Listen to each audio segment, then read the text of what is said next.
Good afternoon. A lot happening in the Middle East.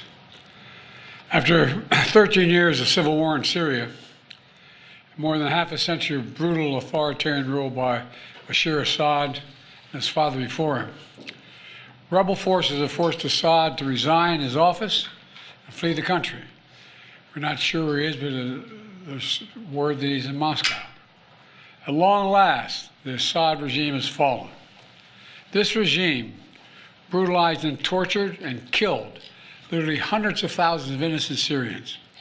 The fall of the regime is a fundamental act of justice.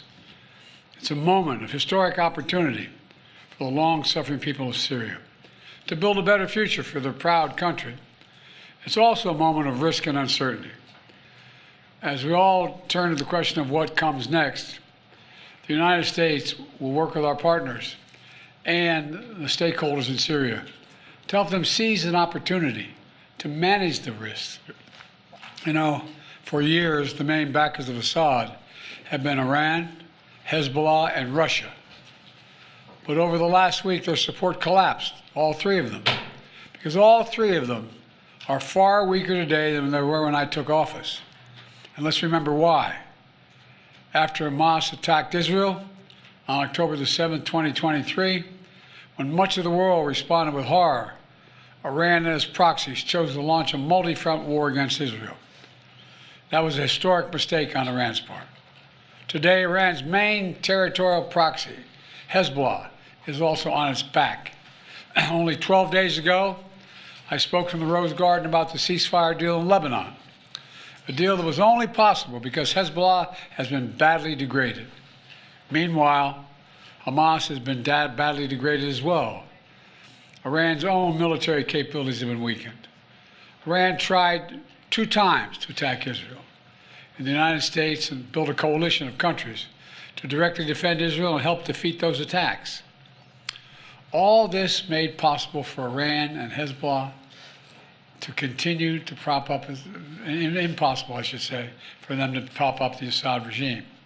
Additionally, Russia's support for Assad also failed. And that's because Ukraine, backed by our American allies, has put up a wall of resistance against the invading Russian forces, inflicting massive damage on the Russian forces. And that has left Russia unable to protect its main ally in the Middle East. Excuse my cold. The upshot for all this is, for the first time ever, neither Russia, nor Iran, nor Hezbollah could defend this abhorrent regime in Syria. And this is a direct result of the blows that Ukraine, Israel, have delivered upon their own self-defense with unflagging support of the United States. You know, over the past 4 years, my administration pursued a clear and principled policy towards Syria. First, we made clear from the start sanction on Assad would remain in place unless he engaged seriously in a political process to end the civil war, as outlined by the UN Security Council resolution passed in 2015. But Assad refused, so we carried out a comprehensive sanction program against him and all those responsible for atrocities against the Syrian people. Second, we maintained our military presence in Syria, our counter-ISIS, to counter the support of local partners as well on the ground, their partners, never ceding an inch of territory, taking out leaders of ISIS, ensuring that ISIS can never establish a safe haven there again. Third, we've supported Israel's freedom of action against Iranian networks in Syria and against actors aligned with Iran who transported lethal aid to Lebanon. And when necessary, ordered the use of military force against Iranian networks to protect U.S. forces. Our approach has shifted the balance of power in the Middle East. Through this combination of support for our partners, sanctions, diplomacy, and targeted military force when necessary, we now see new opportunities opening up for the people of Syria and for the entire region. Looking ahead, the United States will do the following. First, we'll support Syria's neighbors, including Jordan, Lebanon, Iraq, and Israel, should any threat arise from Syria during this period of transition. I will speak with leaders of the region in the coming days. I had long discussions with all of our people earlier this morning. And I'll send senior officials from my administration to the region as well. Second, we will help ensure stability in eastern Syria, protecting any personnel, our personnel, against any threats, and will remain our mission against ISIS will be maintained, including the security of detention facilities where ISIS fighters are being held as prisoners.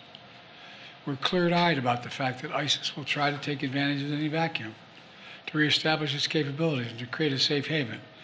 We will not let that happen.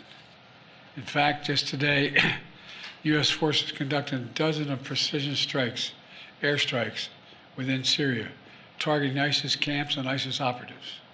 Third, we will engage with all Syrian groups, including within the process led by the United Nations, to establish a transition away from the Assad regime toward independent, sovereign, independent, I want to say it again, sovereign Syria, with a new constitution, a new government that serves all Syrians.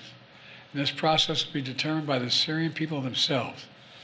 And the United States will do whatever we can to support them, including through humanitarian relief, to help restore Syria after more than a decade of war and generations of brutality by the Assad family. And finally, we will remain vigilant. Make no mistake, some of the rebel groups that took down Assad have their own grim record of terrorism and human rights abuses. We've taken note of statements by the leaders of these rebel groups in recent days, and they're saying the right things now. But as they take on greater responsibility, we will assess not just their words, but their actions. And we are mindful that there are Americans in Syria, including those who reside there, as well as Austin Tice, who was taken captive more than 12 years ago. We remain committed to returning him to his family. As I've said, this is a moment of considerable risk and uncertainty, but I also believe this is the best opportunity in generations for Syrians to forge their own future, free of opposition. It's also an opportunity though it's far from certain,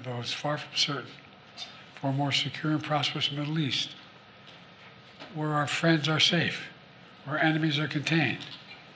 And it would be a waste of this historic opportunity if one tyrant were toppled and only to see a new one rise up in its place.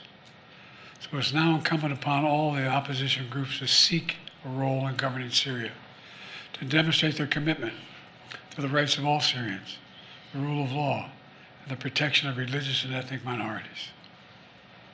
These past few days have been historic. And it's in the days ahead that will determine the future of this country. And we intend to approach them with strength, wisdom, and resolve. So thank you very much. God bless America, and God protect our troops. Thank you. What should happen to Assad now, Mr. President? Mr. President, What does are the you US concerned know about all about that war Austin in the Tice? Middle East? What does the U.S. know about where Austin Tice might be and if he's safe? We believe he's alive. We think we can get him back, but we have no direct evidence of that yet. And Assad should be held accountable. Have you directed an operation to go get him, Mr. Mr. President, President? is Assad in ousted? Get who? Austin Tice. We won't want to get him out. Yes, sir. We have to identify where he is. Thank you.